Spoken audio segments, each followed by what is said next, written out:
I'm a skeptic about the ISON comet, and I have a couple of questions. Why should I or anybody care if this comet is circling the sun and is going to increase radiation on Earth? Now, that's a great question, and I've asked myself that. Knowing about some renewable energy and the electric universe, I believe our fragile electrical grid is not as protected as it could be, and that some geomagnetic storm could have some electrical disturbance on our planet. It depends if that radiation is accompanied by electricity as well. All right, the last time, a big one to look up that's proven, we can go to Google, is the Carrington event in 1859, and that happened in Michigan, right? Well, it actually happened in far more places than that. Yeah, so let's step back to the 1859 Carrington event. It actually occurred in September, and it was far wider ranging than you've just said. It was not just in one single location. So what happened? Well, let's compare 1860s telegraph lines, the chunky, huge iron devices that click the wire. Let's compare it to something like our iPads or Mac Air. Oh, what's the fragility of that? That was an incredibly hefty system at that time. And the basic answer to that is our lifestyle is so based on this fragile electrical grid. It's not protected from what you're talking about, increased radiation or electrical pulses from the sun. If it's all connected to the grid, For how long? well, how long would it be during a typhoon or a hurricane? And how long does it take to repair all that before your electricity is restored? At the minimum, you could expect that.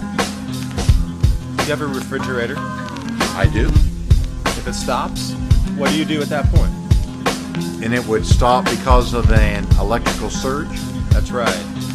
If you notice, when power surges come, it's a trip event. So it's not exactly the entire grid's affected, but it starts in one place and spreads to the rest of the grid. So even if you're hundreds of miles away, and an electrical event happens because of a large solar flare concentrating someplace on the planet that supplies you with electricity, yours goes out even if you're hundreds of miles away. Now you're saying that this happened in 1859 and it was caused by the electrical universe theory, EUT? We call it EU. It's the electric universe theory, of course. Comets are electric. They're almost cosmic capacitors. They interact with the sun electrically. I mean, gravity's part, yes, but electrical connection as well. And also the sun reacting with comets electrically to cause more coronal mass ejections. All right, so you're basing all of your projections and warnings on something called the Carrington event. The world's largest geomagnetic storm that was measured by modern instruments. Right. And what was the effect of the telegraph lines during that time? It melted them? It didn't melt as in turn them into liquid, but they all caught on fire. They caught the poles on them that were on fire.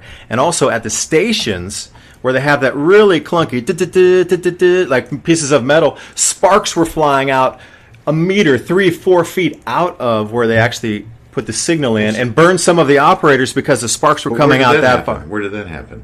In the United States and in Europe, both. The station would catch on fire at that time, but what about the electrical devices we have in our house now? What about those main currents that are coming back in? What if each one of those starts to shoot out a flame? At least the plastic covering will catch on fire in your house. All right, so what should we do? Unplug the refrigerator? Unplug the microwave?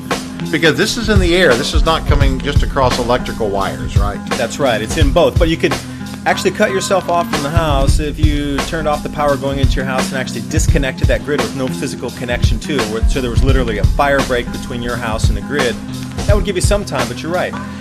Electric universe theory talks about there's electrical plasma in all space, and all we have to do is draw that energy out of space itself. Nikola Tesla talked about this in 1880s, 1890s. If you're seeing red auroras in Cuba, everything else north in Ohio and around to New York, is their instrumentation's being destroyed. All right, you began by asking me, do I have a refrigerator? So I should unplug my refrigerator. I certainly want to unplug my high-priced computer. I mean, really, we'll have to ride this out, won't we? You do have to be disconnected from the electrical grid somehow. The plasma charge is actually in the air itself. it's not only from the sun. Everything around you is plasma. You live in a universe that's full, complete. It's 99.9% energy itself that's vibrating faster because the comet's electrically connected to the sun. And those electrons and protons are more highly charged. There's more of them coming at us, and we get more highly charged. And that affects the electrical systems. Things can be plugged in, or they can be not plugged in. Which one? If you have a lightning strike on your house, would you want your computer plugged in the wall where there's way extra electricity coming in your house through those? You didn't want it to, but it got hit by lightning, so everything got overcharged. Psst. Do you want your things plugged in during a lightning storm that gets hit by, or do you want them unplugged? I want them unplugged. Why don't people know about this? Why isn't this as big a deal as the news portrays it to be? or the 2000, what was that? Where the computers went over? Y2K. Y2K. Yeah, why isn't there as much panic or as much worry about this as Y2K? This one's real. Why isn't there media reports everywhere and warnings? Well, it has been spoken about on some of the news channels, especially I like this Brian Williams clip. It was about 45 seconds. I think he says, there's a big, bright, brilliant comet coming in November. You may want to stock up on snacks and beverages. Was that a subliminal way to tell people?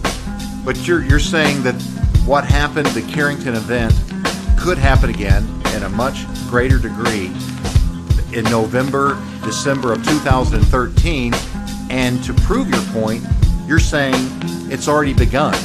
In October 19th to the 21st, there were some events that happened on the Earth because of the comet Ison. That's correct. There was a T-junction between Mars, comet Ison, and Earth that also connected back to the Sun. Now, I was saying that because it's an electrical universe, that the Sun is pulling to comet Ison out to space, that these Birkeland currents would be more electrified and there would be some electrical disturbance. I predicted more earthquakes during that time. You can't tell me that November 19th through November 21st, the internet went down in the Northeast United States. And November 19th through November 21st, when I predicted, and the orbital diagrams, they show that the connection was there mathematically. So what's the coincidence of these mathematical probabilities happening that overlap in time, the 19th to the 21st?